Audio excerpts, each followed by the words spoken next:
foi quando em 1989, eu decidi que eu queria empreender. Ele já faz 20 anos construindo pontes comerciais entre China e Brasil. Você costuma se considerar como embaixador da China, sem ser de verdade? Sim. Enquanto você não vem à China, o que você ouve dos outros é narrativa, né? Então venha para a China, venha conosco nas nossas missões e você vai entender o que é a China. E a gente, sem demagogia, tem que falar a verdade. A China está vivendo já 2050. Nos últimos 20 anos, cada ano você veio e testemunhou coisas novas. Mudou muito.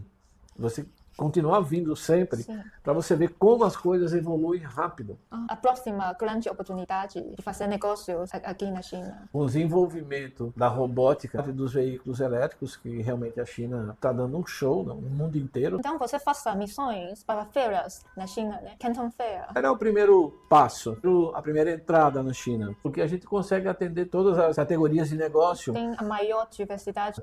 Então aqui Yiwu é a Disneylândia do empresário. Praticamente tudo que tem na Canton Fair com preços melhores e com quantidades menores. É uma Canton Fair permanente. Como ambos se constrói essa confiança de fazer negócio juntos? Isso, né? São tradições diferentes, mas no quesito entre você ser amigo, você realmente ter uma relação amistosa muito, muito legal com as outras pessoas, todo chinês parece brasileiro nesse aspecto. Se você ganhar a confiança do chinês, você tem um amigo para sempre. Para um jovem que quer seguir o seu caminho de melhorar essa comunicação entre China e Brasil, o que você diria para ele? Ai, gente, sejam muito bem-vindos ao meu podcast Fusionar. Se você ainda não se inscreveu no meu canal, inscreva-se, porque aqui a gente troca ideias e experiências sobre aprender idiomas, explorar ecossistemas e modelos de negócios aqui na China e também desenvolver negócios e carreiras aqui na China. E hoje a gente tem um convidado muito especial. Ele já faz 20 anos construindo pontes comerciais entre China e Brasil. Olá, Átila, tudo bem? Como você está? Tudo bem, estou bem. Obrigado pelo convite. Muito contente de estar aqui por participar do seu podcast. Eu que agradeço. E, Átila, em qual cidade a gente está agora? Hoje nós estamos em Yiwu.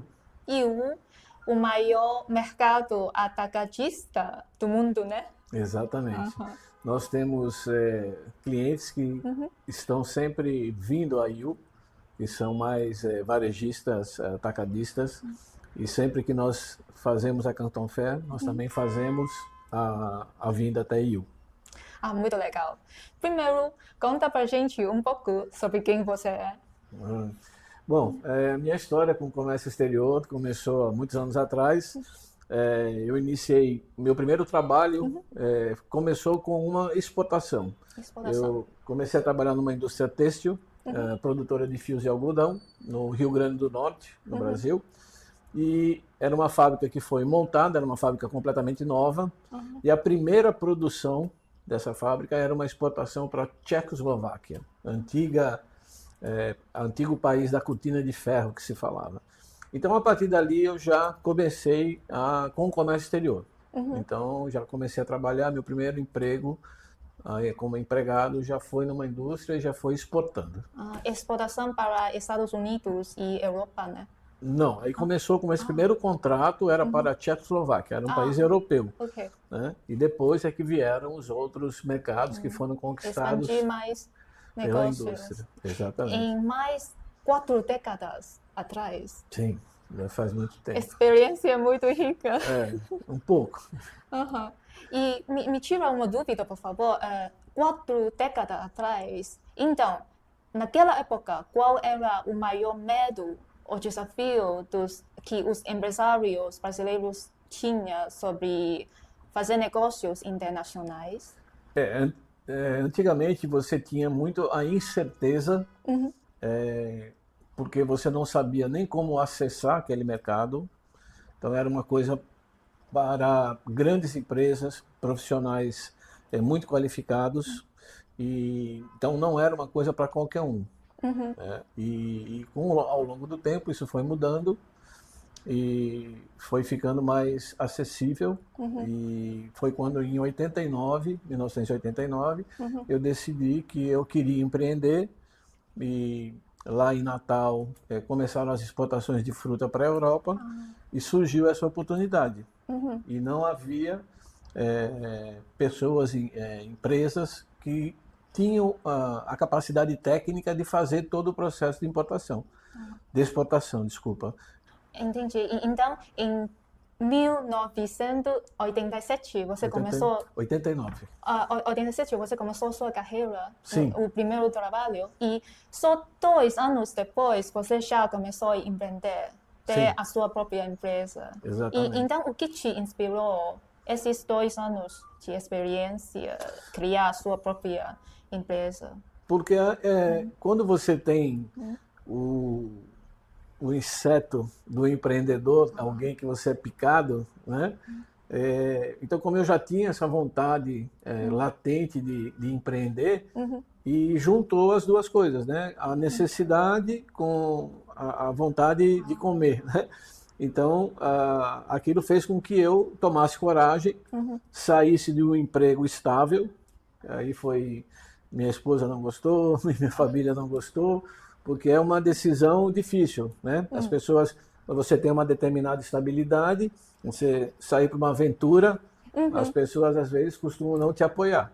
E foi isso que aconteceu. Mas eu sempre tive esse desejo e, né, como a gente diz no Brasil, meti a cara e fui embora. E a coisa, graças a Deus, deu certo e estamos aí já com 36 anos de estrada, né, com a Unos, trabalhando essa área de comércio exterior. Então, 2 anos depois, em 1989, você criou a sua própria empresa. E depois, em 2008, você começou a fazer missões sobre China e Brasil, né? Exato. E por que 2028? Porque para mim... 2008. 2008, porque para mim foi bem cedo antes do boom comercial que a gente vive hoje. Na verdade, foi assim. O Brasil viveu uma fase, nos anos 2000, em que a moeda brasileira ficou muito forte.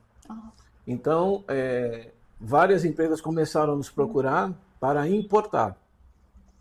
Já, na verdade, eu comecei a fazer negócio com a China em 2003.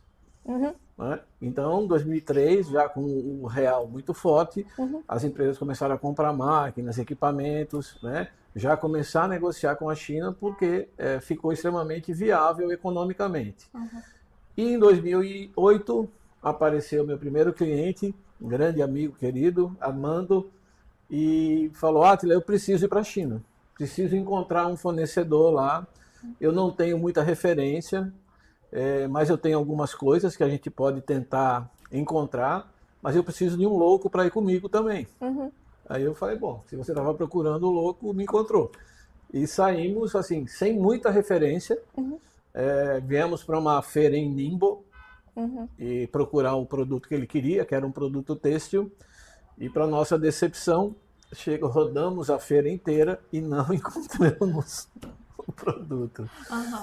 Então foi um MVP, né? Foi um MVP do seu negócio sobre China e Brasil. Sim. Mas como eu costumo dizer que a sorte sempre está do meu lado,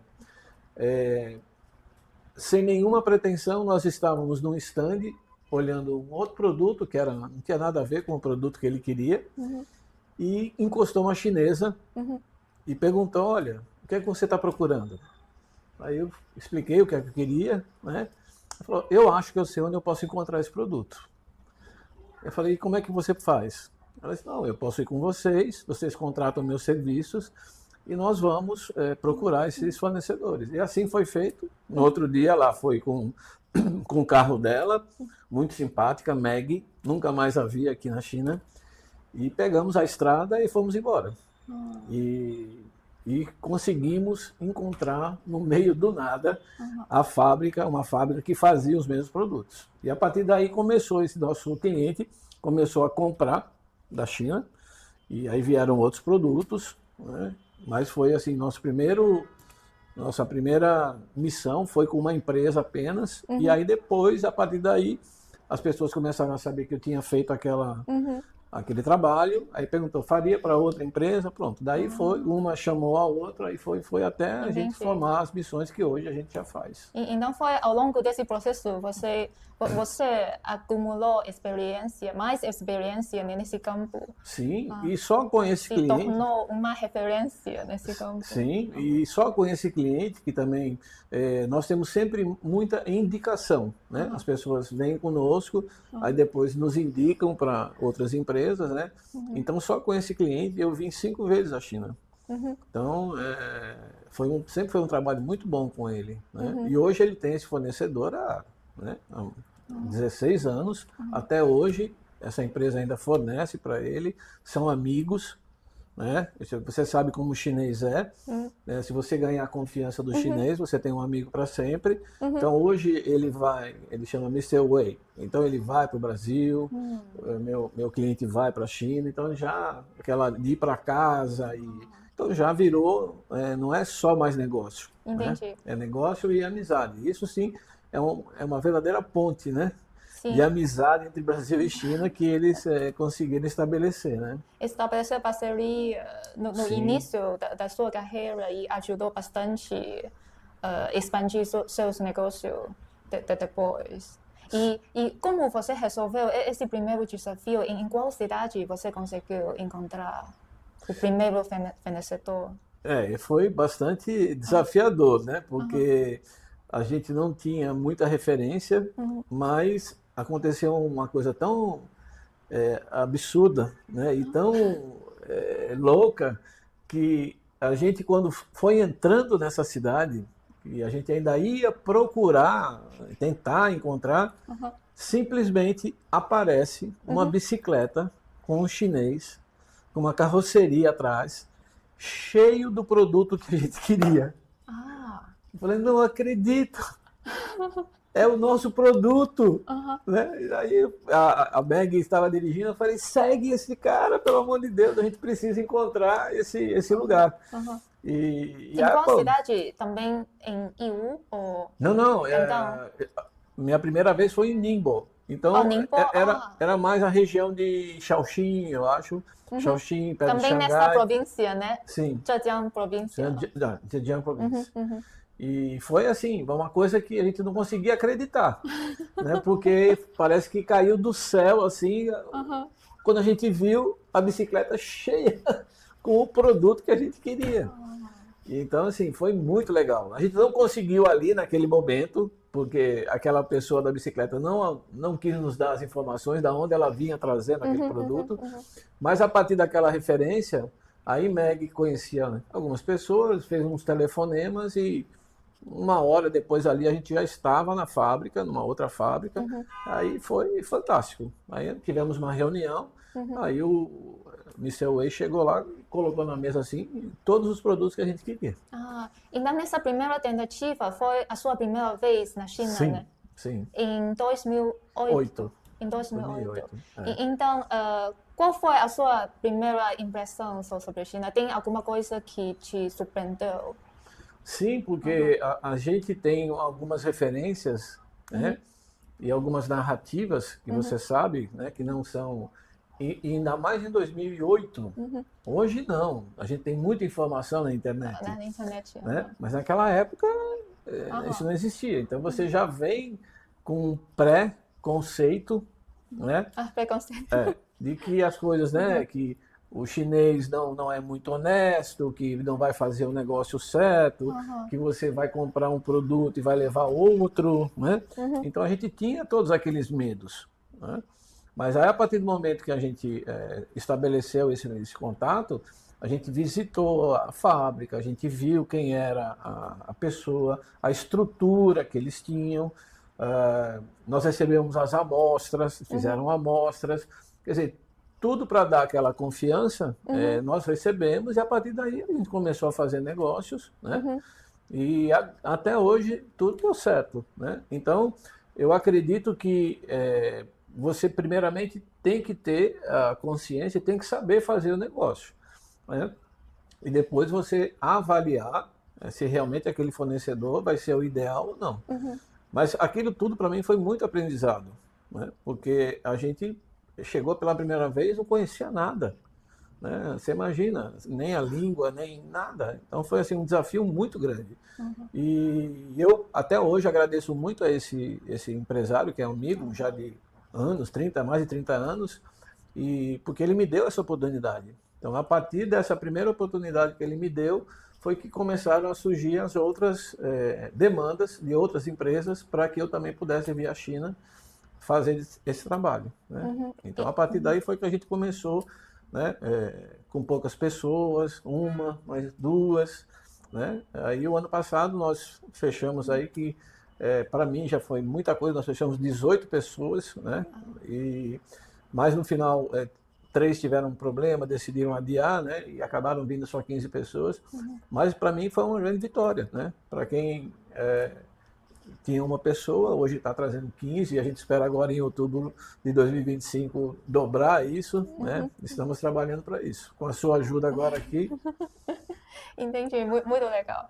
Você mencionou uma palavra, preconceito, e na nossa última conversa você mencionou que você costuma se considerar como embaixador da China, Isso. sem ser de verdade, porque durante esses 20 anos você joga esse papel de tirar dúvidas para o povo brasileiro sobre o que é a China de verdade. E qual a maior ou o preconceito mais comum que o seu povo costumava ter sobre a China? Eu costumo, quando me chamam para fazer algumas palestras, tem algumas, né, pessoas, algumas entidades que me chamam para falar sobre a China, e tanto é que tem um amigo radialista lá que me deu um apelido, né? Ele me chama de Mr. China, né? Então, então o que acontece? A gente sempre enfrentou o preconceito, essa narrativa, né?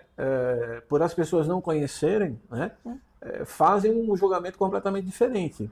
Então eu costumo dizer, falam muito principalmente com relação à qualidade. E eu costumo inverter essa situação, porque quem determina a qualidade é quem compra, não quem fabrica. O chinês quer fazer o que é bom, o que é correto. Mas se você, como comprador, fala, não, mas eu quero que você diminua a qualidade, eu quero um preço mais baixo, então o chinês pode até fazer, mas ele não fica muito contente com isso, porque ele também não quer que essa imagem vá para fora. É como se ele fizesse uma coisa ruim. Não, é o comprador, às vezes, que determina o preço e a qualidade, que às vezes pode ser mais baixa. Aí quando chega lá no Brasil, diz, olha, tá vendo, o produto chinês não é bom. Quer dizer, não é verdade isso. Então, eu bato muito nessa tecla de que, primeiro, eu só posso emitir uma opinião quando eu conheço. E você só pode emitir opinião sobre a China quando você vier à China. Sim. Enquanto você não vem à China, o que você ouve dos outros é narrativa, né? Então, venha para a China, venha conosco nas nossas missões e você vai entender o que é a China. E você vai ver que muito do que falam realmente não procede, né? E o chinês é extremamente correto, ele quer fazer o negócio certo, ele quer você como um cliente recorrente, ele não quer que você compre uma vez, ele quer que você compre sempre, que você se torne realmente um cliente de longo prazo, e não vai fazer uma compra uma vez na vida e depois não vai fazer mais.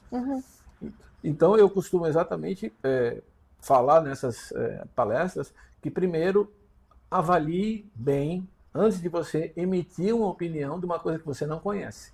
E sim, você falar alguma coisa sobre algo que alguém ouviu e também às vezes nem veio, mas diz sobre aquela determinada situação, aquele determinado lugar, sem conhecer, né? Essa é a grande verdade.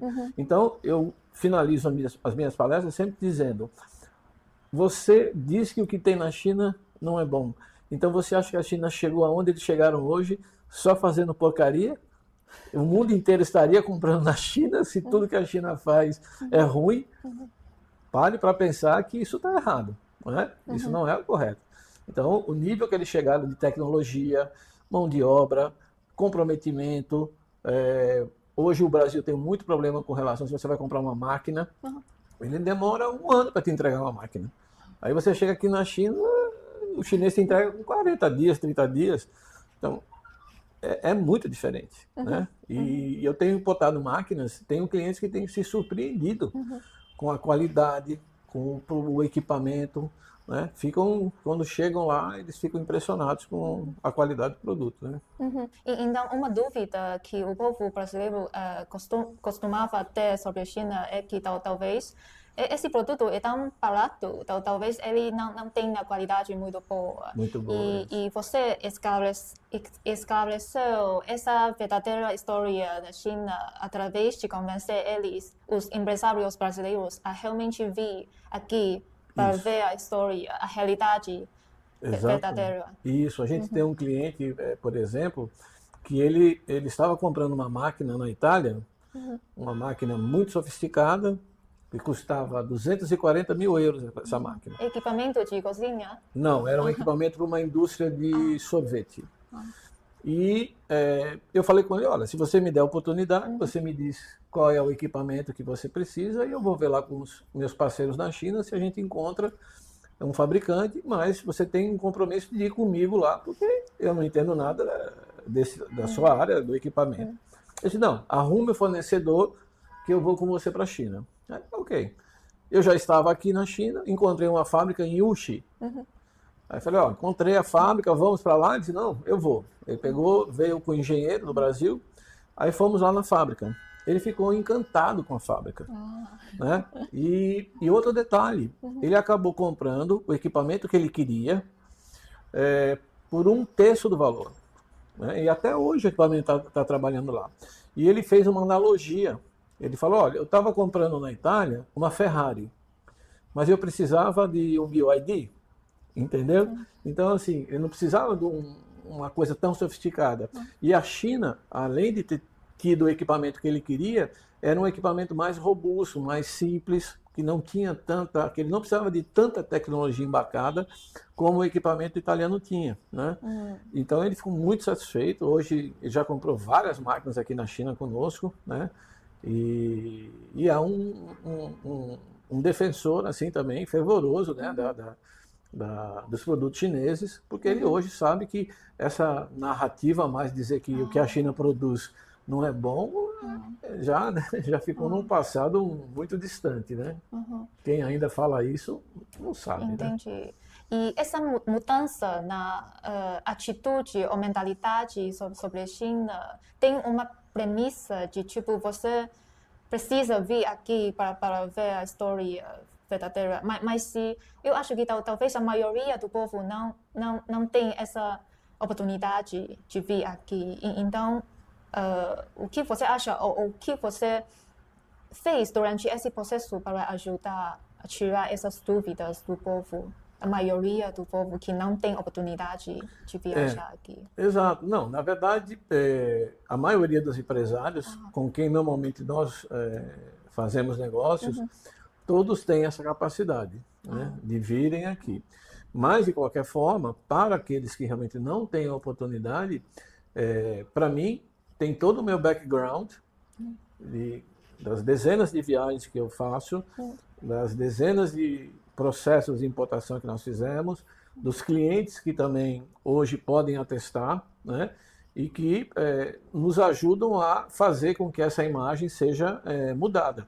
Né, porque realmente tem muitos empresários que não têm oportunidade, porque às vezes é difícil eles arrumarem uma agenda para vir. Não é nem tanto a questão financeira em si, mas são empresários que ao longo do tempo não conseguiram delegar para seus comandados que ele pode viajar tranquilo, que a empresa não vai morrer. Quando ele voltar, a empresa vai estar lá. Porque tem muito empresário, na verdade, no Brasil, que é isso. Então, ele não tem confiança, ele acha que ele não pode sair. Né? Eu trago empresários aqui que ficam impressionados, empresas grandes, mas aí chega aqui no hotel, o empresário vai lá no computador autorizar um pagamento.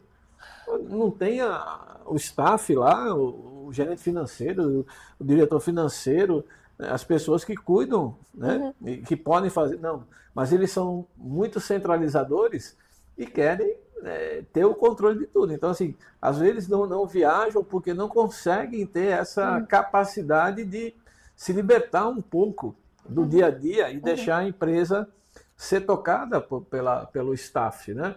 E ele tem que ter controle. Mas a maioria é basicamente por isso. Mas não havia capacidade financeira. É mais como organizar o seu tempo para poder passar 10, 15 dias na China. Que às vezes muitos não conseguem. E tudo vai valer a pena. Ah, sim. E ao longo desses 16 anos já que a gente está aqui fazendo as imersões na China, até hoje eu nunca tive um feedback negativo. Alguém que veio para a China, que veio para a imersão, que veio conhecer e que voltou para o Brasil e disse: ah, não gostei, foi muito ruim. Não, eu ainda, graças a Deus, eu não tenho esse cliente. Entendi. Que veio para cá com a gente, conheceu a China, veio à feira, visitou fornecedor e que sai sempre, vamos dizer assim, satisfeito, né? E surpreendido até, porque às vezes ele nem acha que ia encontrar tudo que encontra. Não consegue nem imaginar. Tem uns que não conseguem nem imaginar o que eles vão encontrar aqui na China. Então é muito importante, isso eu falo muito, que a pessoa tem que ter essa experiência. Né? É muito importante, seja do ponto de vista pessoal, cultural, empresarial, de negócios. E hoje no Brasil, ou no mundo, todos sabem, a manufatura do mundo está aqui. Então se você não está comprando da China, ok, você pode estar ganhando dinheiro, mas você poderia ganhar um pouco mais se você tivesse vindo direto à China e procurar um fornecedor diretamente na China. Entendi. Então você faz missões para feiras na China, né? E por que escolheu Canton Fair? Porque a Canton Fair, ela sempre foi ela consegue abarcar muitos segmentos.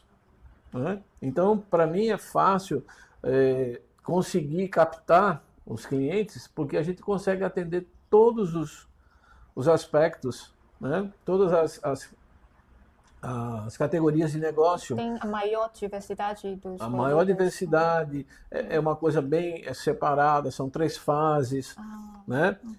Depois que você começa a vir a Canton Fair, algumas empresas, a gente já fez esse trabalho também. Olha, mas a Canton Fair é muito genérica. Aí eu quero ir para uma feira específica da minha área, sem problema. Né? Então a gente vem e traz aquele empresário para uma Bauma, para uma mecânica, para uma Hong Kong Electronic. Né? Então são várias feiras depois que as pessoas observam que a Canton Fair é o primeiro passo, a primeira entrada na China. Mas depois, se você realmente quer continuar e você quer uma coisa mais específica, aí nós levamos aquele empresário para uma feira específica. Né? Mas a Canton Fair, sem dúvida nenhuma, para quem nunca veio, é um mundo de oportunidades. Né? E quem pode ficar as 3 fases, aí então que ele vai ver muita coisa. Né? Porque você tem a possibilidade de qualquer segmento você vai encontrar na Canton Fair. Poderia explicar melhor para a audiência quais são essas 3 fases, quais relações entre elas? Sim, na verdade, eu diria que a primeira fase ela é muito mais voltada para uma área mais industrial. Né? Tem muita máquina, vários tipos de máquina.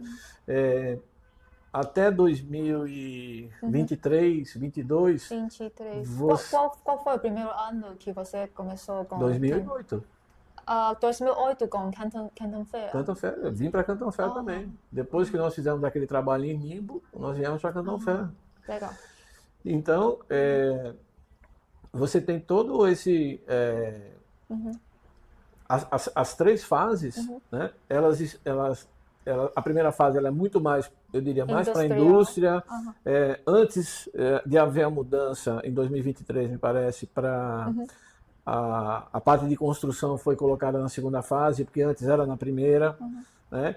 Então, assim, a primeira fase tem muito esse viés. Né? Já a segunda e terceira fase, ela tem um viés, eu diria, mais para lojistas, para atacadistas.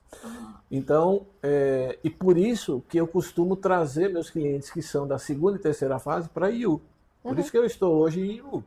Porque entre as fases, a gente traz os clientes, porque aqui você vai encontrar os mesmos produtos que você encontra na Canton Fair, com preços melhores e com MOQ, para quem não sabe, né, Minimal Order Quantity, que é pedido mínimo, menores. Né? Na Canton Fair, qual é o pedido mínimo?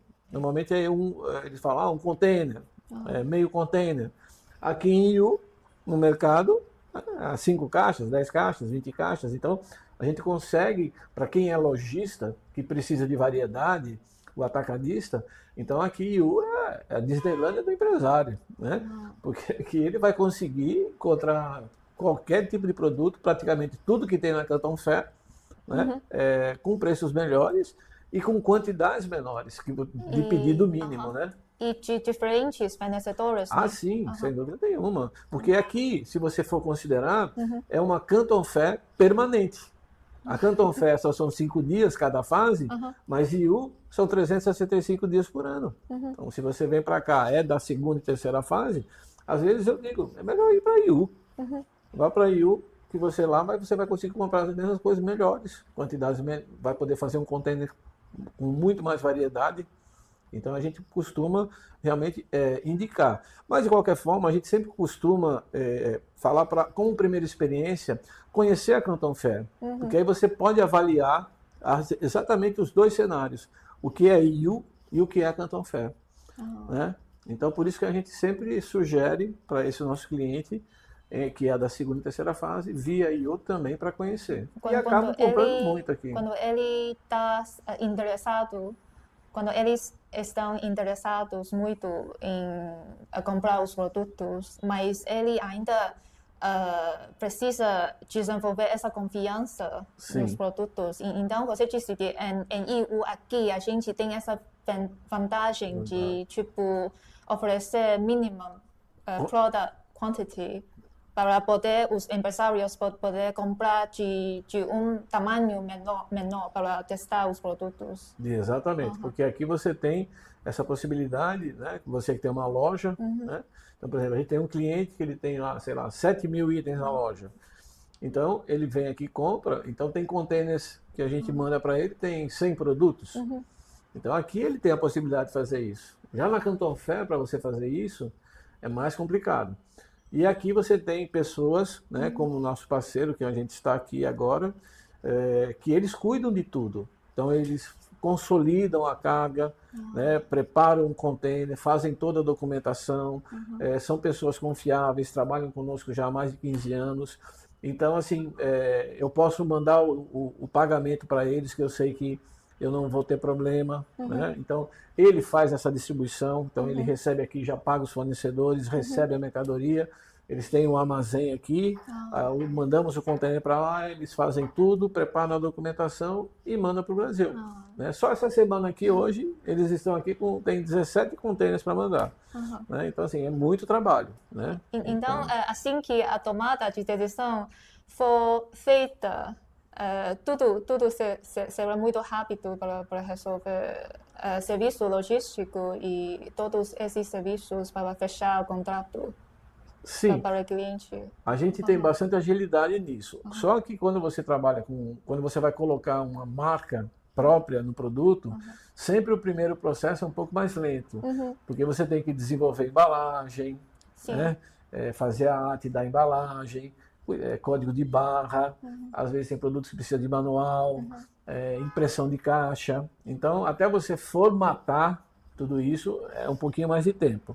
Mas depois que você, na primeira, formatou tudo, aí é só mandar o pedido novo, né? Quero tantas unidades disso, tantas unidades daquilo, e está tudo resolvido. Né? É muito mais fácil, é muito mais dinâmico, até porque ela já tem o contato de todos os fornecedores, já sabe tudo. Então, é muito mais rápido. A primeira, quando você realmente vai fazer um produto com sua marca, é que demora um pouco mais de tempo. Mas se também não é um produto que você vai comprar com sua marca, aí é rápido, é tranquilo. Então, a estrutura aqui faz tudo, facilita o processo de realmente fechar o contrato, né? Mas agora há pouco, a gente mencionou essa palavra confiança. Então, poderia compartilhar, tipo, uma história de como ambos se constrói essa essa confiança de fazer negócio juntos entre China e Brasil? Hoje, na verdade, aqui, por exemplo, nós temos esse parceiro em Iu, e que por já ter uma relação muito longa, né, nós já tivemos clientes que tiveram experiências ruins. Né? Então, essa empresa que nós trabalhamos, eu tenho clientes que querem sempre utilizá-los. Por quê? Porque confiam, porque mandam o dinheiro para cá para fazer o pagamento dos fornecedores e sabem que não vai ter problema do dinheiro ir parar em outro lugar. Então, isso é muito importante. Então, existe, além do nome da nossa empresa, que está dando aquele suporte, né? Eu costumo dizer, eu não posso dar 100% de segurança, mas eu dou 98, 99, porque eu não sei nem se eu estou vivo amanhã, né? Como eu posso dar 100% de segurança para alguém. Mas a gente consegue controlar muito esse detalhe de quem são os fornecedores confiáveis.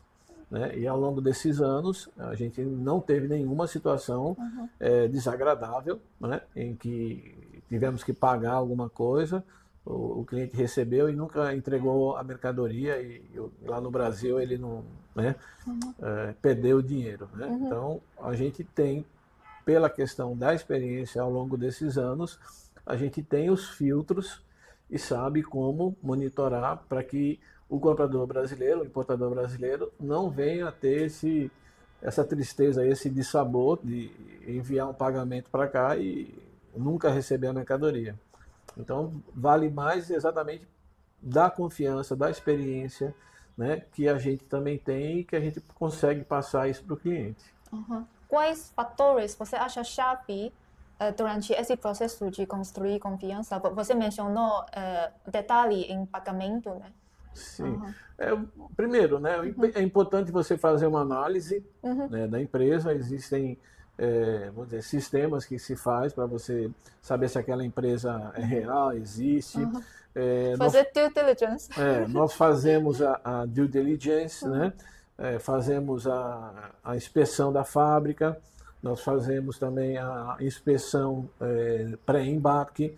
Né? Tá tudo pronto, eu já mando o container para lá. Então, eu costumo fazer com alguns clientes, porque normalmente o chinês vai pedir 30% de sinal, né? Com um adiantamento. Depois que a mercadoria fica pronta, você tem que pagar o saldo. Né? E a gente costuma trabalhar com os nossos fornecedores, não tem problema. A gente aceita, mas só que eu só pago depois da inspeção. Então, aí vem, faz a inspeção, vê que está tudo ok, se a mercadoria está de acordo com o pedido, e aí sim, aí nós fazemos o pagamento do saldo. E aí carregamos o container e mandamos para o Brasil. Então, ou seja, isso tudo é filmado, fotografado, emitido um relatório. Né? Então, ou seja, nós deixamos o nosso cliente no Brasil vamos dizer, extremamente confiante, porque sabe que todas aquelas etapas foram cumpridas, né? Foi feito o pagamento, a mercadoria foi produzida, foi feita a inspeção final, está dentro do parâmetro, então não tem por que chegar no Brasil e ter problema. Né?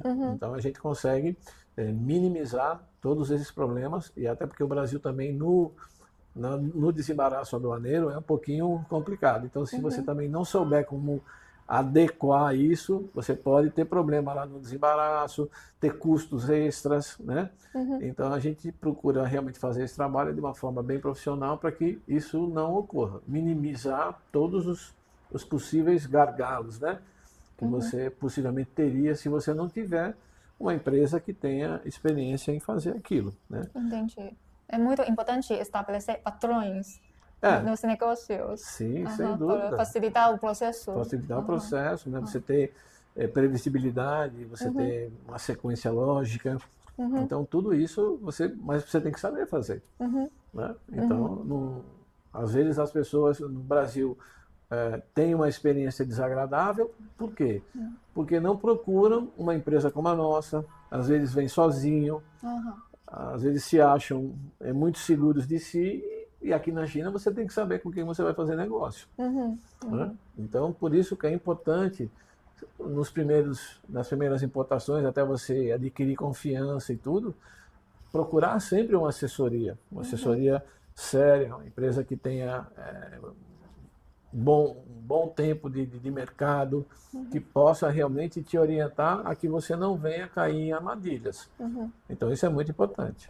O que você vê, tipo, seria a próxima grande oportunidade de fazer negócios aqui na China, em relação ao Brasil? Sem dúvida nenhuma, depois dessa edição 137 da Canton Fair, né, a gente viu esse novo pavilhão que foi aberto sobre robótica, né? Então, achei muito, muito legal. Eu acho que essa área vai crescer muito agora aqui na Canton Fair. Ali foi só um ensaio, né? Mas eu acredito que com o desenvolvimento da robótica, né? Essa briga entre Estados Unidos e China, né? Então, assim, eu acredito que esse setor vai crescer muito. Como também eu vejo como grande oportunidade a parte dos veículos elétricos, que realmente a China está dando um show no mundo inteiro, né? Quem não conhece, que não sabe disso, mas aqui na China tem mais de 300 fabricantes de carros elétricos, né? Então, é uma imensidão de oportunidades, né? Eu falo os veículos elétricos de uma maneira geral, né? A nova tendência que vai ser no mundo, que são os eVTOLs, né? A Xpeng está aí tirando até já, produzindo comercialmente. Vamos ver quando a gente vai ver esses carros voando aqui na China. Eu acho que logo, né? Eu também estou louco para pegar um carro driverless, né? Que sem motorista eu ainda não peguei, e eu quero pegar esse carro, e até porque eu tenho uma assistente lá na minha casa, né? Que é a babá da minha filha, que já está conosco há 25 anos. Ela disse, não, o senhor não é louco de andar nesse carro que não tem motorista? Eu queria só ver se eu conseguia pegar esse carro para fazer uma filmagem e mostrar para ela, né? Que aqui a gente já está no futuro, né? E a gente, sem demagogia, tem que falar a verdade, né? A China está vivendo já em 2050, né? E a gente... tudo que foi feito hoje em termos de infraestrutura, principalmente, né? Eu falo muito para as pessoas lá, quão seguro eu me sinto aqui na China, né? De você andar nas ruas, porque no Brasil é muita insegurança, né? Você vai andar na China nunca, ninguém vai colocar uma arma na sua cabeça, isso não existe, né? Então é um local extremamente seguro, limpo, né? Onde tudo funciona, transporte público, é um mundo que infelizmente nem todas as pessoas têm oportunidade de conhecer, né? Mas se as pessoas pudessem vir e avaliar por elas mesmas, para parar com essas narrativas de que tudo na China, né, que você parece só tem trabalhador escravo, que, ou seja, N coisas que você só realmente vai saber e vai acreditar quando você estiver aqui. E vai ver que não é nada daquilo do que costumam falar, né? É uma pena que nem todos possam estar aqui e participar, né? Então, você acredita que a próxima grande oportunidade deve ser em campos tipo robótico, Tecnologia, robótica, carros elétricos, carros voadores, né? E como o Canton Fair vai ajudar a melhorar esse negócio? Eu acredito, assim, para o nível de clientes que a UNOS costuma trabalhar, nós não temos esse tipo, esse perfil de cliente de alta tecnologia, né? Então, assim, para o nosso negócio aqui nas nossas imersões na China, isso não vai mudar muito. As pessoas ainda estão procurando o normal, o corriqueiro, né? Coisas que você, do dia a dia. Isso é um futuro, eu diria, talvez para os meus filhos, né? Meus netos, que vão viver numa outra realidade, né? Então, assim, e o fato, mas essa realidade também você só vai viver aqui, né? Se você não vier para a China, você não vai ver esse outro lugar. Então, é uma realidade que as pessoas têm que entender que vai acontecer aqui muito rápido. E a gente vê, ao longo desses anos que eu venho à China, e também que eu costumo dizer, é a velocidade que as coisas acontecem lá. É diferente. No Brasil, às vezes, você tem algumas coisas que começam uma determinada obra pelo governo, 30 anos e não acaba. E aqui na China, não. A China, o governo chinês começa aquela obra e ele quer acabar o quanto antes, para mostrar eficiência, colocar a coisa para funcionar, para beneficiar as pessoas, porque todas as obras públicas são para beneficiar a população, não é um segmento só, né? E aqui a gente vê isso. E então as pessoas precisam, quando eu costumo fazer um comparativo, olha, eu comecei em 2008 a ir para a China, eu estou em 2024, 2025, mas mudou muito. Então você não consegue ter a percepção se você não estiver aqui. Você continuar vindo sempre para você ver como as coisas evoluem rápido. E eu acho que nesse aspecto, sem criar nenhuma polêmica, nem a favor da China, nem a favor dos Estados Unidos, mas a gente vê que o Ocidente nessa disputa está perdendo muito feio para a China, né? Então, assim, você não consegue ver isso nos Estados Unidos, você não consegue ver isso na Europa, né? E toda a infraestrutura que hoje tem na China, tudo é novo. Né? E já nos países mais ditos de primeiro mundo, como Estados Unidos e Europa, você vai encontrar, são um exemplo, metrôs, né? Que são hoje, né, horríveis. Né? E você chega na China, cada estação parece que você está em Marte, né? de futurística que de tão maravilhoso que é as construções que o governo chinês faz aqui em termos de infraestrutura para a população. Eu fico assim sempre de boca aberta, porque é muito legal. É muito legal você estar ali, descendo aquela estação, você pensa assim, caramba, onde é que eu tô? É muito legal. Então, nos últimos 20 anos, cada ano você veio para aqui e testemunhou coisas novas, Sim, cada ano. Sempre. E o que você percebeu, o que você viu aqui, tipo, uma mudança muito grande que te surpreendeu durante esses 20 anos na China? Sem dúvida, para mim, eu diria assim, um item muito importante que a gente não tem é exatamente esse detalhe do transporte, da locomoção. E o que a China fez nos últimos 20 anos em termos de linhas de trem-bala, né, é fantástico. Né? Hoje, você vai para qualquer lugar na China, tudo você vai com trem-bala. Você chegou para ir de Cantão, de trem-bala? Não, normalmente eu venho sempre de avião, mas eu já cansei de andar de trem-bala aqui na China, e realmente você vê a perfeição que é aquilo ali, né? Você coloca um copo d'água ali na janela, e você vê que o copo nem se mexe. Sim. Né? Então, assim, e aí a gente se pergunta, quem é que está fazendo a coisa certa? Será que realmente são os outros ou são os chineses que estão fazendo a coisa certa? Na minha visão pessoal, né, eu acho que o que está sendo feito aqui, não vamos entrar na questão política, né, mas o que a gente vê é um governo que se preocupa realmente em fazer as coisas evoluírem, seja do ponto de vista pessoal, econômico, de infraestrutura, né? Então, eu não sei do que um chinês reclama, porque não tem do que reclamar. Se ele fosse viver lá do Brasil e voltasse aqui, ele realmente ia dizer, não, eu estou no paraíso realmente, porque as coisas funcionam. As coisas funcionam. Né? Me impressiona muito a questão da limpeza, sabe? Eu acho isso, a gente não vê isso no país, no meu país principalmente. Né?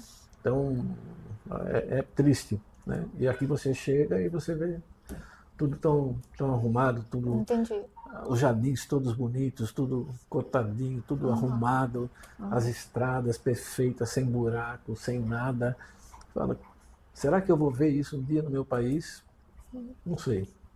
É difícil a gente acreditar. Então, o que você acha que o Brasil pode aprender da China? Olha, nesse aspecto de desenvolvimento, eu acho que o Brasil tem muito que aprender com a China. Muito. Desenvolvimento?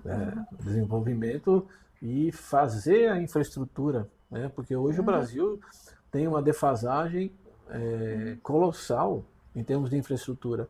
Todos os potos estão colapsados, né? Não tem espaço mais para nada. Né? A gente tem muito problema no desembaraço no Brasil. Às vezes quando a Receita Federal dá um canal vermelho, que eu tenho que fazer uma inspeção física, acredite, eu demoro às vezes 15 dias para conseguir tirar do contêiner para colocar no armazém, porque não tem espaço. Isso é o quê? É custo. Sim. É custo para o importador.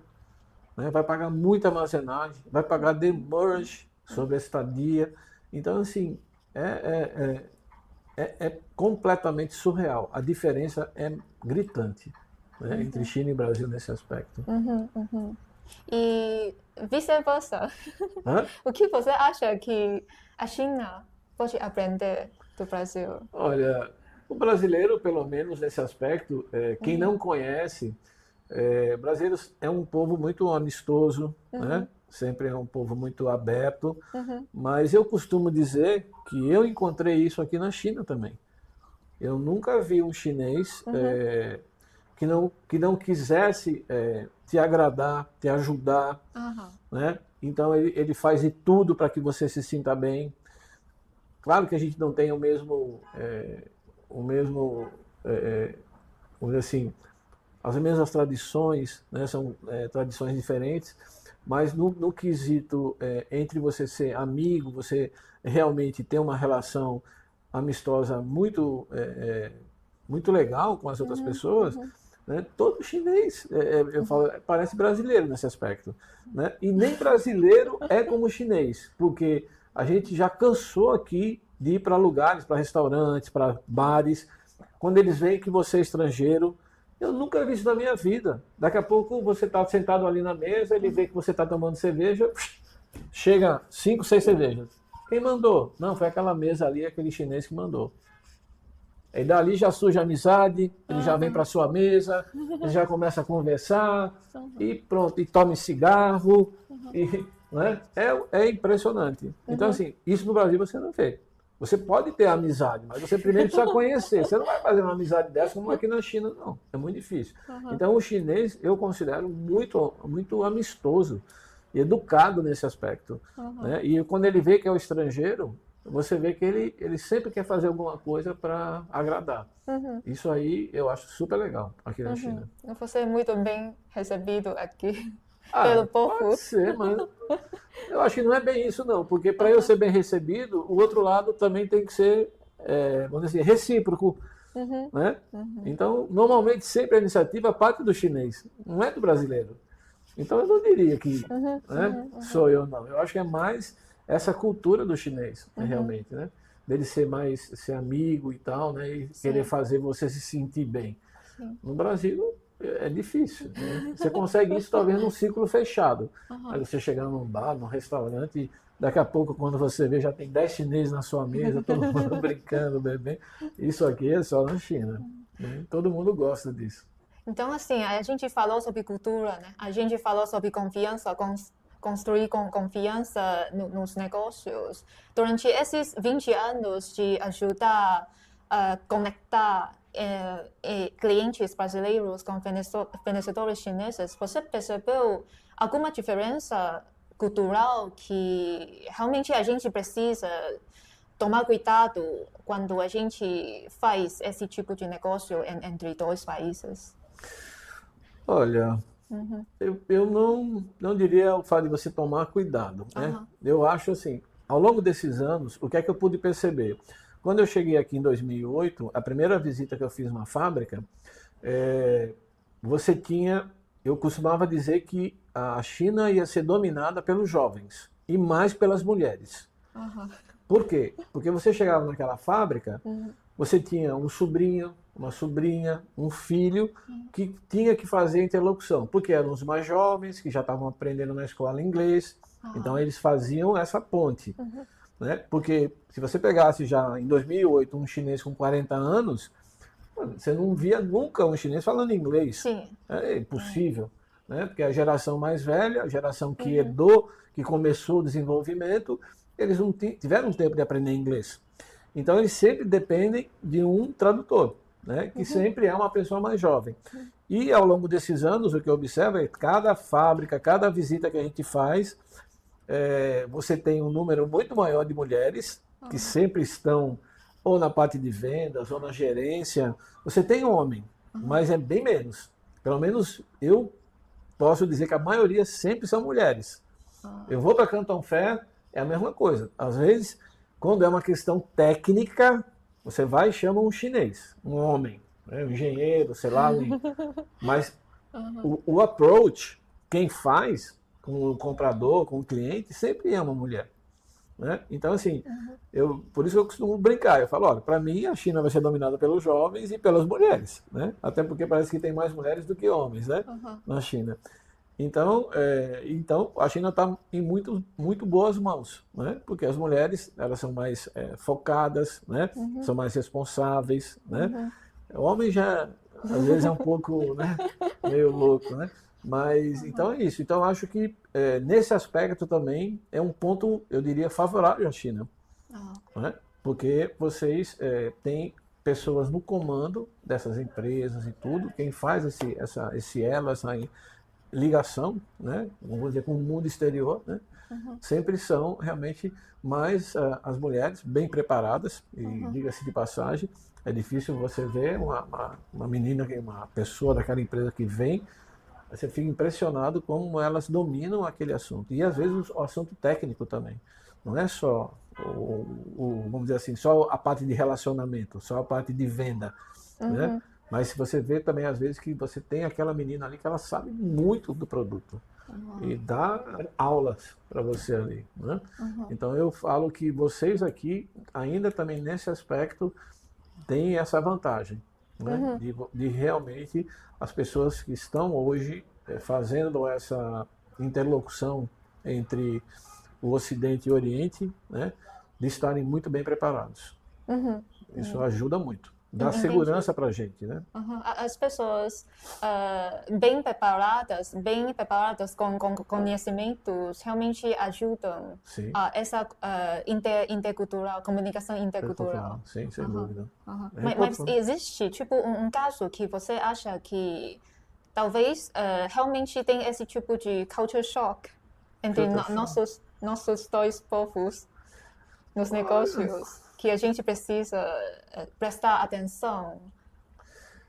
Olha, para mim é um pouco difícil dizer um pouco isso, porque, evidentemente, quando eu comecei a vir para a China, eu também comecei a estudar. Eu também não gostaria de fazer, dar um choque cultural ou não saber determinadas etiquetas culturais, né? Para eu não chegar aqui também e chocar o chinês ou ofender o chinês, né? Então, assim, eu acho que cada um tem a sua maneira de se preparar. Então, eu sempre respeitei a cultura chinesa, tem algumas coisas, entre elas, a própria cultura de dar um cartão de apresentação, receber o cartão de apresentação, você vê quão receptivos ele é, basta você dizer o ni hao, né? Porque ele está vendo que você quer aprender uma palavra da linguagem deles, ou seja, alguns esforços que você pode fazer realmente quando você quer ter um bom relacionamento. Eu nunca, ao longo desse tempo, eu não enfrentei esse choque cultural. Né?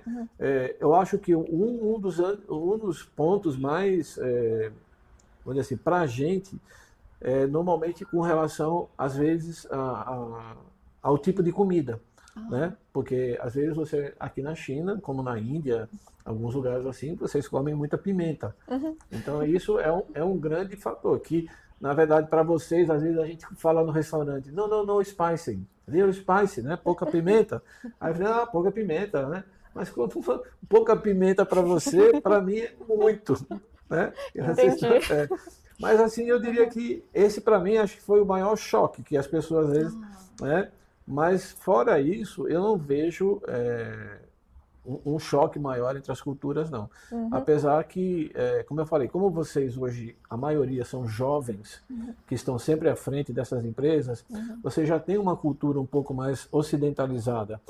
Tem colegas seus, conterrâneos seus que já foram estudar fora, estudaram nos Estados Unidos, estudaram na Europa, na Nova Zelândia, na Austrália. Então, assim, vocês também já absorveram muito da cultura ocidental, né?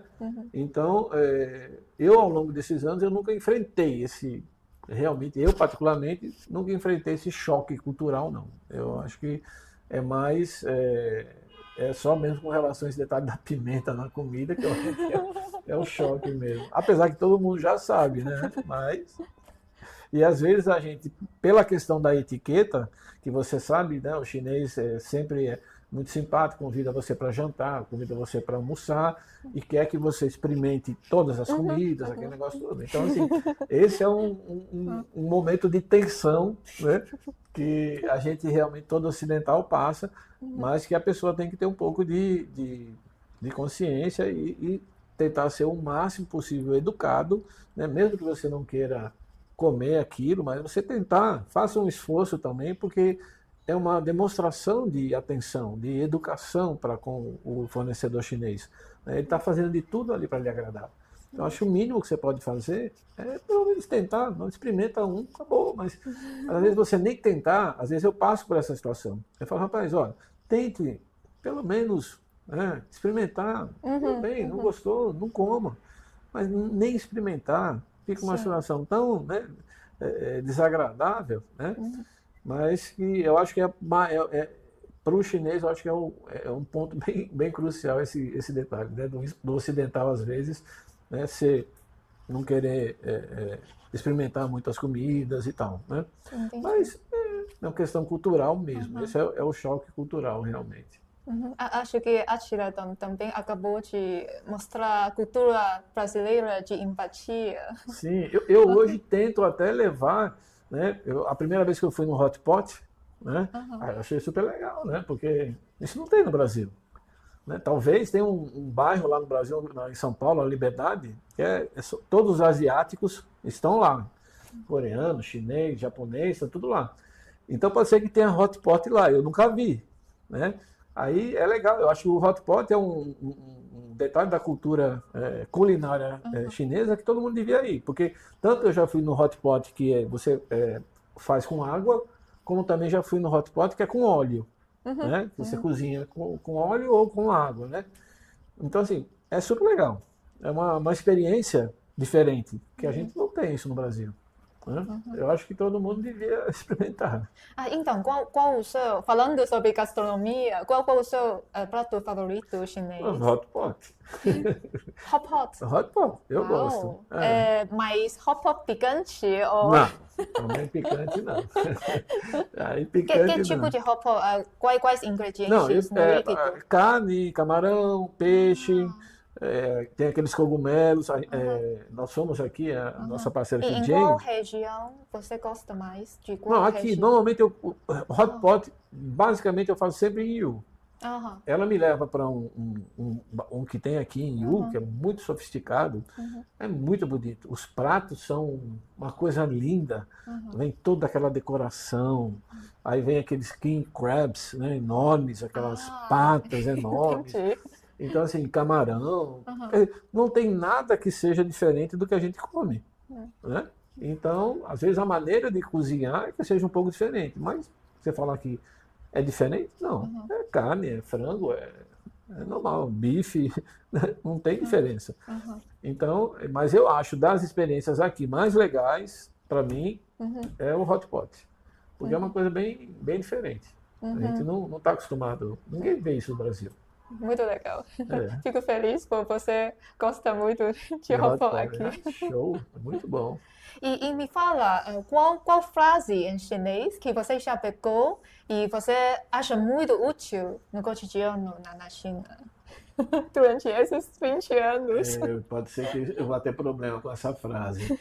Mas eu aprendi essa frase principalmente quando a gente, né, faz negócio principalmente com mulheres, né? Ni fei xiang piao liang. Você é muito linda. Cumprimento muito legal. Aí ela, pronto, já ganha no preço. O preço já vai ficar melhor. Então é a frase que eu uso, né? E todas adoram. Quem te ensinou essa frase? Eu aprendi. E tem as coisas que eu aprendi também que você precisa sobreviver aqui na China. Chinês não bebe gelado. Então, eu aprendi Pinda Shui, Pinda Pijiu. Então, Pinda Pijiu é cerveja gelada. Porque normalmente a gente não costuma Exato. oferecer E Pinda Shui. água gelada. É, Entendi, muito legal. Pinda. E sal, como é sal? É mienpó? Sal. Sal. Sal. Mienpó? 面包 Mienpó. pão Não. Sal. Sal para colocar na comida. sal sal Yanpó. 盐包 entendi. Eu não sei. Eu aprendi como sendo... tipo de tempero, né? Sal. Não, sal. Porque às vezes aqui nada tem sal. Aí me disseram que era mienpó, yanpó, sei. Aí eu uso, aí eu sei que o chinês lá entende e me dá o sal. Aí eu coloco na comida. Aqui talvez a comida não são salgada o suficiente para você. Não, Não. a gente usa muito sal. Muito sal e muito açúcar, talvez. Também não açúcar nem tanto, mas o sal, sem dúvida nenhuma, porque pra gente a comida sem sal, né, e vocês comem com pouquíssimo sal. Entendi. Então, durante essa conversa, eu senti que você se sente muito próximo à cultura chinesa. Sim. Então, me fala, qual maneira você gosta muito de imergir nessa cultura chinesa? Olha, na verdade, como o ambiente que eu sempre transito aqui na China, ele é 100% comercial, é de negócio, né? Então, assim, eu não tenho muito, fora do ambiente de negócio, eu não tenho muitas outras experiências imersivas, né? O que a gente costuma fazer quando há oportunidade, né, de levar as pessoas para as fábricas, porque visitando as fábricas é que eles acabam conhecendo um pouquinho da cultura, né? Porque vai levar para almoçar, vai levar para jantar, né? Mas assim, não tem uma coisa específica, entende? Então acho que é a maneira que a gente tem realmente de ser inserido dentro dessa cultura. Não sobra muita margem para, né, por exemplo, eu não venho fazer turismo aqui. Né? Então, assim, você conheceu... Não, porque é da feira para o hotel, do hotel para a feira, ou do hotel para a fábrica. Então, assim, eu não vivo, na verdade, muito o dia a dia, né? Às vezes, quando eu fico aqui sozinho, eu gosto de andar, gosto de conhecer os lugares, de me inserir na cultura, né? Mas, assim, com as missões, realmente, fica muito difícil. Porque a gente tem que estar sempre acompanhando as pessoas, né? A maioria das pessoas que eu trago não falam outra língua, né? Então, assim, a gente precisa sempre estar junto. E, às vezes, um mínimo de uma informação, né? E não pegar uma água, pedir um banheiro. Então, assim, a gente tem que estar sempre o tempo todo. Então, Entendi. Aí, quando vão embora, que sobra alguns dias, né? Aí eu vou e tento fazer alguma coisa, né? Mas não sobra muito tempo. Não sobra muito tempo. Mas para mim, fazer intercâmbios com nativos também é uma maneira sem dúvida, de se aproximar dessa cultura. E, na verdade, assim, você vê o chinês, ele até chama a gente, né, também para sair, para fazer, convida, mas é como eu falei, fica, para mim, no âmbito da missão, fica difícil. Porque se eu vou fazer uma coisa pessoal e dar um problema com alguém da missão, eu me sinto responsável, né? Então, assim, então eu não posso me dar o luxo de me separar deles, né? Tanto é que a gente fica sempre no mesmo hotel, todo mundo junto, vai todo mundo junto para a feira, volta todo mundo junto, se vai passear, vai todo mundo junto, né? Então, assim, é uma responsabilidade que a gente tem, né? E principalmente nesse aspecto, que a maioria não fala outra língua, né? A gente dá na nossa missão, a gente tem aquele tradutor, aquele aparelhozinho com inteligência artificial, né? Mas mesmo assim, às vezes a pessoa ganha, poucos usam, outros nem usam, né? Porque poderia se libertar um pouco mais, né? Porque o tradutor na mão, você vai para um lugar, pergunta, e ficaria mais fácil. Mas aí tem pessoas também que têm medo, né? Que realmente é diferente, né? É uma coisa bem... A gente não consegue nem identificar muita coisa que está escrito em mandarim, Entendi. né? Apesar que o tradutor, se você tirar a foto, ele escaneia e lê, né? Mas, às vezes, a pessoa é muito cômoda, né? E prefere que eu esteja junto e faça logo a tradução do que ficar se preocupando Sim, em... sim. A interação humana é mais É, interessante e importante. sem dúvida, sem dúvida. Muito legal. Então, talvez depois da sua empresa fundar aqui, você vai ter mais oportunidades de emergir Então, na cultura. aproveitando aí, eu dando o spoiler para Irish, realmente a gente veio para essa viagem com esse intuito, né, da gente estabelecer a nossa base aqui na China a partir do próximo ano. Então, eu já até mostrei para vocês já a logomarca, tudo. Então, agora a gente vem realmente para ficar aqui na China. Vamos estabelecer uma base e estou preparando uma pessoa que já deve vir para cá. E eu espero que até agora na missão de outubro a gente já deixa realmente tudo amarrado e vamos começar já em 2026, se Deus quiser, com a base da ONU aqui na China. Muito legal. Parabéns. Depois de 20 anos, você vai criar uma empresa aqui para continuar a melhorar essas relações comerciais. Na verdade, esse sonho sempre já teve lá escondidinho, né? Isso eu já vinha alimentando, Sim. mas como eu tenho a empresa lá, a família também, né? Então, assim, era um pouco mais difícil. Mas agora surgiu uma pessoa que me ajudando e que tem realmente essa disposição, né? Então já é uma pessoa um pouco mais, muito mais jovem, né? E aventureira. Então, quer morar aqui. Então fica mais fácil, porque aí eu posso ficar um tempo aqui, mas um tempo lá, né? E o escritório, a gente tem muitos planos para cá, né?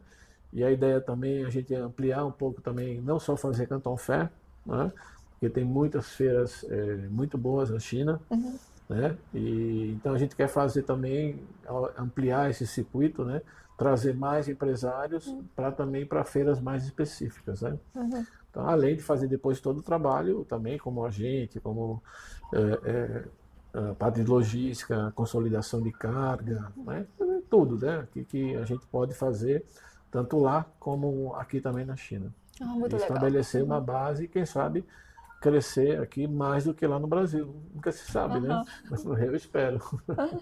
Então, além de conectar clientes brasileiros com Fornecedores chineses. fornecedores chineses, você também faz o trabalho de direção contrária, né? Você também conecta clientes chineses com fornecedores brasileiros. Sim, também. Nós fazemos... Conta pra gente um pouco mais desse negócio. Nós representamos até umas 2 empresas chinesas já, uma de painel solar, uma outra de equipamentos para construção, né? Construção e alimentos. Não, e painel solar. Painel solar. Então a gente já faz esse caminho inverso, né? E a ideia também é ampliar. E para isso, né, já tendo a empresa aqui também, fica mais fácil da gente também, do chinês começar a ter mais confiança na gente e começar a nos dar também a oportunidade de abrir mercado para eles lá. Então eu ajudo muito as empresas chinesas, apesar também de não representar muitas empresas, mas a gente sempre, é aquilo que eu falei, tanto do embaixador, como se eu fosse o embaixador da China, né? Mas o inverso também é real, porque a gente ajuda muitas empresas chinesas, porque muitas delas querem fazer negócio para o Brasil, arrumam lá um comprador, mas o comprador nunca importou, não sabe como fazer. Então a gente hoje faz esse trabalho. Então eu falo, olha, você não precisa se preocupar. Se aparecer um cliente brasileiro, me procura que eu resolvo. Eu vou fazer você fechar um negócio. Então, realmente, a gente se considera também um braço das empresas chinesas lá no Brasil. Se elas quiserem, a gente pode representá-los, né, e tentar abrir mercado para eles lá. Como também a gente quer ampliar essa parte, quando foi criado o One Belt e One Road, né? A gente teve a primeira CII lá em Xangai, a feira de importação da China, né? Nós tentamos fazer um trabalho com empresas brasileiras para virem aqui para a China, né? Porque tem muita coisa que pode ser comercializada aqui na China. Mas infelizmente não deu certo, a gente fez um seminário lá com algumas empresas, mas as empresas naquela época não compraram a ideia, mas a gente vai bater nessa tecla, porque a gente também vê que tem muita empresa brasileira que poderia estar vendendo aqui para a China, né? E só não faz porque não tem como fazer, não sabe fazer esse meio de campo, né? E o que a gente vai poder fazer. Entendi. E agora, essa jornada começou com a indústria de construção, né? O seu primeiro projeto é construção. Não, na verdade, lá no Brasil, representando essas empresas chinesas, né? Coincidentemente, elas meio que são da área, né? Porque uma é de painel fotovoltaico e a outra é de equipamentos para construção. Mas painel solar. painel solar. Entendi. E então, assim, a gente não tem ainda, vamos dizer assim, segmentos muito específicos, né? Na verdade, a gente está aberto para as empresas chinesas que querem botar o pé lá no Brasil, né? A gente pode ajudá-los. E que tipo de serviços que a sua empresa oferece? A gente faz exatamente essa abertura para o fornecedor chinês, né? E o que é isso? É cuidar de todo o processo de importação, principalmente para importadores que nunca importaram. Que é isso que às vezes acontece muito. Então, lá no Brasil, você precisa habilitar a sua empresa como importador na Receita Federal.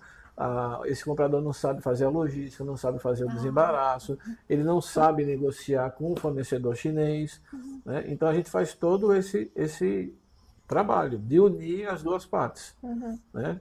Tanto a gente faz na importação quanto na exportação. Só que a gente se dedicou muito mais ao longo desses 16 anos, né? Mais à importação. Né? Hoje eu tenho lá 72% do meu faturamento é de importação. Né? Mas a gente sabe que a gente tem um bom mercado na exportação. O detalhe é como desenvolver. É porque a demanda pela importação é muito maior. Né? Então, eu quero agora fazer esse projeto de colocar a base aqui, né? Para depois a gente partir para essas outras coisas. Eu acho que a gente também pode ajudar muito as empresas chinesas a abrirem mercado no Brasil. Você acha qual o maior desafio nesse cenário? É o chinês entender a cultura brasileira. Então, assim, porque lá você tem determinadas regras, né, que você tem que seguir e que às vezes o chinês não quer seguir. Então, mas você também tem aquelas outras empresas que fazem tudo direitinho. Mas tem algumas empresas chinesas que não querem, né?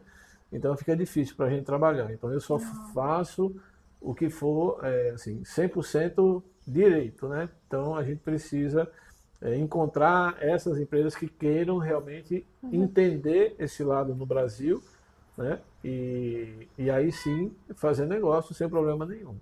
Né? Mas basicamente é isso. É mais uma questão do chinês entender que tem que ser do jeito no Brasil e não do jeito chinês, né? Porque aqui faz de um jeito e lá faz de outro. Então a gente tem várias empresas chinesas lá e que a gente já tem muito problema, porque eles querem fazer como faz na China. Aí eu falo, não é, aqui não dá para fazer assim.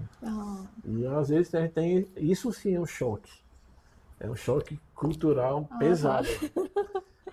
Eles trazem agora, a gente teve uma empresa chinesa grande, ela até listada na bolsa de Hong Kong e tudo, mas fizeram um processo totalmente errado. Eu fui lá, fiz a consultoria, disse, olha, isso não vai dar certo, por isso.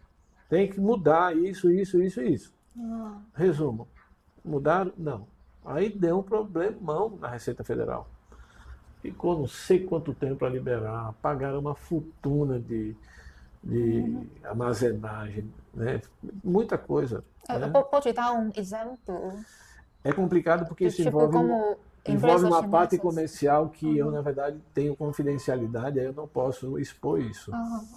Mas quais erros as empresas chinesas costumam cometer Porque às vezes não é nem com má intenção, é na boa fé. Né? Essa empresa mesmo, você acredita que chegou lá um container, eles levaram a panela para fazer arroz. Panela para fazer arroz. Entendeu? E não declararam, porque acharam que aquilo era uma coisa pessoal, não precisava declarar. Mas quando teve a inspeção física, a Receita apreendeu tudo. Entendi. Entendeu? Então, a gente nem imaginava. Mas não foi só isso, não. Tinha outras coisas também dentro do container que eles não declararam. Né? Então, assim, tudo tem que estar certinho, tem que estar no papel, tem que estar declarado. Você entendeu? Então, por isso que eu falo, é uma questão cultural. Entendi. Então, para uma empresa chinesa entrar no mercado brasileiro, primeiro, ela precisa acreditar no potencial de crescimento nesse mercado. Sim. E segundo, ela precisa entender melhor a cultura brasileira. Também. Entender as leis, né? E como a coisa funciona lá. Como a Receita, a Receita Federal, os órgãos do governo. Então, tudo tem uma regra. Então, você tem que seguir aquilo ali. Se você não seguir, vai ter problema. E, às vezes, eles fazem, eu vejo, que como eu falei para você, não é de má fé, entendeu? Não, ele fez sabendo. Não, é porque eles realmente acham que não vai ter problema. Não tem problema por causa disso. Não, vai lá e paga. Se fosse tão fácil, né? Mas não é. Aí envolve toda um problema administrativo. Aí você tem que mudar toda a documentação, você tem que pagar multa, entendeu? Porque você não declarou. Não importa, for 1 ou 10, não importa. Mas tudo tem que estar declarado. Né? E a gente vê muito isso lá com as empresas chinesas. Que às vezes chegam lá e quando a Receita vai contar, tem 50, aí quando o cara vai ver tem 100. Não, é porque aí quer um. Entendeu? Então, assim, tem que ser bem certinho. Acho que são lições muito valiosas, né? Então, ao longo desse processo, você vai acumular bastante essas experiências, lições, e depois talvez você vai produzir tipo uma lista ou um manual de sobrevivência no Brasil, e aí essa consultoria vai ser de muito valor. Dá muito valor para clientes chineses no futuro. Sem dúvida. É uma boa ideia. Muito legal. Fazer um e-book, né? Sobre como evitar problemas no Brasil para empresas chinesas. Sim. Das experiências práticas. Sem dúvida. Então, Átila, na verdade, os chineses, nossos chineses, a gente realmente tem muita paixão, muito interesse em conhecer melhor a cultura brasileira. Então, existe tipo um livro, ou música, ou filme, ou alguma coisa que você recomendaria para o povo chinês entender melhor a cultura brasileira? Bom, o primeiro fator limitante é o detalhe de você indicar um livro que vai estar em português. Então, um filme que não vai ter tradução para o chinês. Mas, e música é uma coisa muito pessoal, né? Sim. Então, claro, a música brasileira é conhecida no mundo inteiro. Muito bonitas. Né? Então, mas é aquilo, para você... eu vejo hoje que a cultura, se você for ver essa cultura pop, essa juventude, né?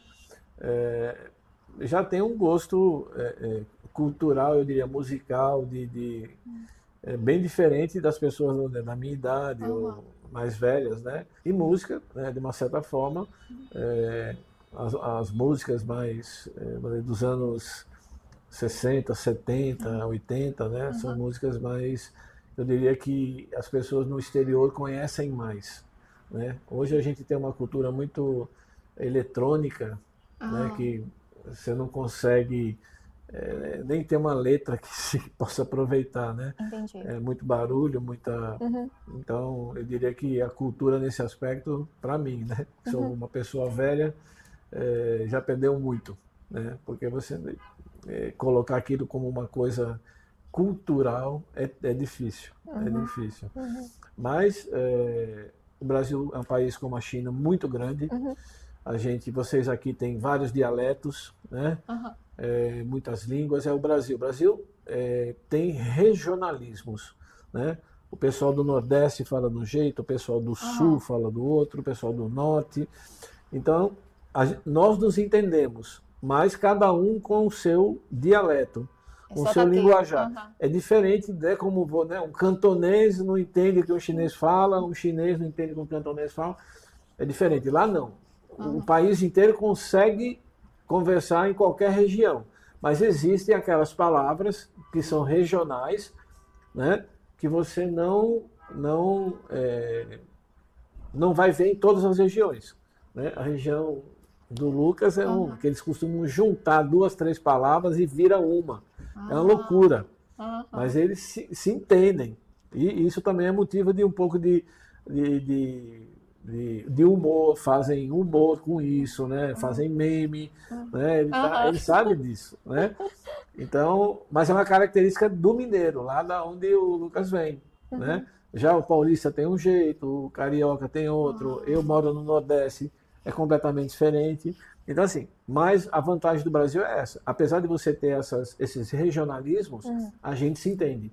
Aqui não. Aqui realmente você tem dialeto, você tem, além de línguas distintas, dialetos distintos, que um não entende o outro. Né? Se não falar a língua oficial, que é mandarim, um não entende o outro, né? Mas no Brasil isso não acontece, né? Tem isso aí também. Mas é um país que tem tudo para ser bom. Infelizmente, ao longo desses, eu diria, 40 anos, não tivemos muita sorte de eleger bons mandatários, né? E o país hoje está numa situação muito delicada, mas tem que dar tempo ao tempo, né? É um país que infelizmente não investe na cultura, e então por isso que nós estamos nessa situação, né? Mas se a gente tivesse um pouquinho mais, né, o povo fosse um pouco mais aculturizado, talvez a gente pudesse mudar esse quadro. Mas a gente não sei dizer se a médio e longo prazo isso vai mudar. A curto prazo, com certeza não. Mas a médio e longo prazo, talvez meus netos, meus bisnetos possam ver uma mudança radical no Brasil. Mas infelizmente hoje é uma situação muito delicada, bem complicada. Mas é o que temos, como nós dizemos no Brasil, né? É o que temos. Então a gente tem que conviver com isso e saber que um dia pode mudar, deve mudar. A gente só não sabe dizer quando. Né? Então, quando eu comparo essas coisas de viver na China e viver no Brasil, que as pessoas falam que eu fico fazendo apologia à China, eu falo, não, eu não faço apologia à China. Eu só não coloco uma venda nos meus olhos. Eu estou vendo o que é que está acontecendo, como é lá, e vejo como é aqui. Então, eu só faço uma comparação real. E se eu pudesse optar, sem dúvida nenhuma, hoje eu moraria na China. Né? Porque realmente é outro mundo. É completamente diferente. Né? Então, assim, de você ter tudo aqui, né? Tudo, infraestrutura, educação, né? É um país que cresce, que quer ir para frente, né? Desde que eu sou criança, eu ouço uma frase que tem no Brasil: o Brasil é o país do futuro. Esse é o futuro que nunca chegou. Eu já tenho 65 anos de idade e nunca vi esse futuro. E eu sei que eu vou morrer e não vou ver.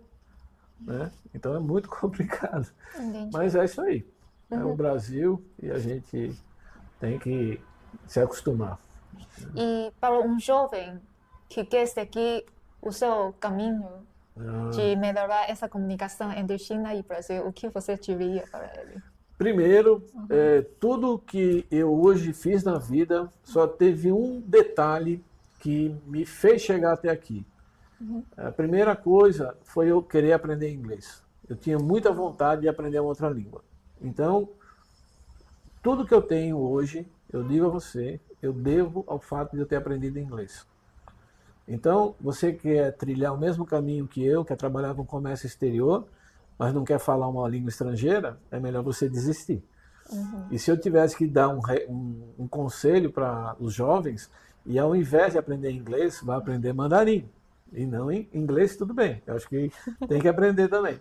Mas, se você hoje, na questão das prioridades, eu colocaria mandarim em primeiro e inglês em segundo. Né? Então, os jovens que realmente querem trilhar esse caminho, primeira coisa, dominem um outro idioma e vão estudar comércio exterior, porque o mundo é fantástico. Então, esse detalhe de eu ter a oportunidade que eu tive na minha vida, hoje eu conheço, sei lá, mais de 30 países, só porque eu fui aprender inglês. Né? E a partir daí, minha carreira no comércio exterior começou. Né? Então, o quão importante é esse pequeno detalhe. Né? Se você quer ser uma pessoa dessa aldeia global, você quer participar desse mundo, se você não falar uma língua que você consiga se comunicar com os outros, como é que você vai fazer parte disso? Né? Então, vale a pena. Eu não agradeço demais a vida que eu tenho, porque sempre fui a trabalho, né? Conheci esses países todos, continuo conhecendo, por conta do fato de um dia, lá atrás, eu ter querido fazer uma outra língua, aprender inglês e chegar até aqui. Né? Até chegar aqui nesse podcast maravilhoso. Né? E além da habilidade linguística, tem outra coisa que você acha importante nesse caminho? Olha, eu acho que, além da parte linguística, sem dúvida nenhuma, né? Eu acho que todo conhecimento adquirido, ele sempre vai somar, né? Tudo que se aprende nunca é de menos, né?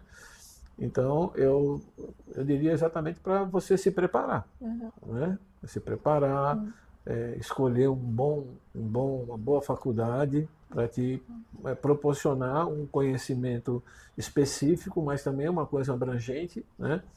E cair no mundo, né? Hoje você vê que as pessoas não querem ficar muito tempo num lugar, né? Então, e hoje o mundo possibilita isso, né? Você está em vários lugares ao mesmo tempo, né? Com a internet aí, a gente não tem limite, né? Não tem fim. Entendi. Então, para quem que quer seguir o caminho do Átila, primeiro você precisa se dedicar bastante a aprender outras línguas. E segundo, sempre tem essa mente aberta para explorar o mundo e aprender coisas novas, aprender novos conhecimentos para se preparar melhor para a carreira no futuro. E tem mais um detalhe importante, né?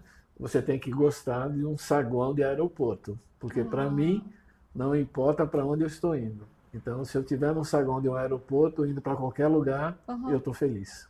Então, para mim, tem que ter esse espírito realmente de aventura, de gostar do novo, né, do desconhecido, se enfrentar, né? Porque às vezes as pessoas têm muito medo, né? Elas mesmas se retraem, né?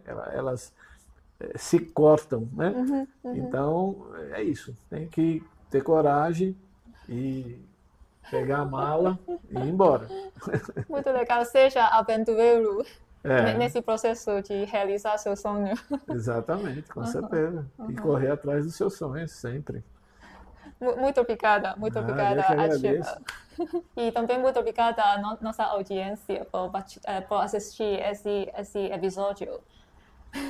Esperamos, estando aqui na China, ter o prazer de mais uma vez poder conversar com o Arish e falar aí sobre China. Sim, muito bem-vindo à China. Muito obrigado. Muito legal, muito obrigada. Obrigado.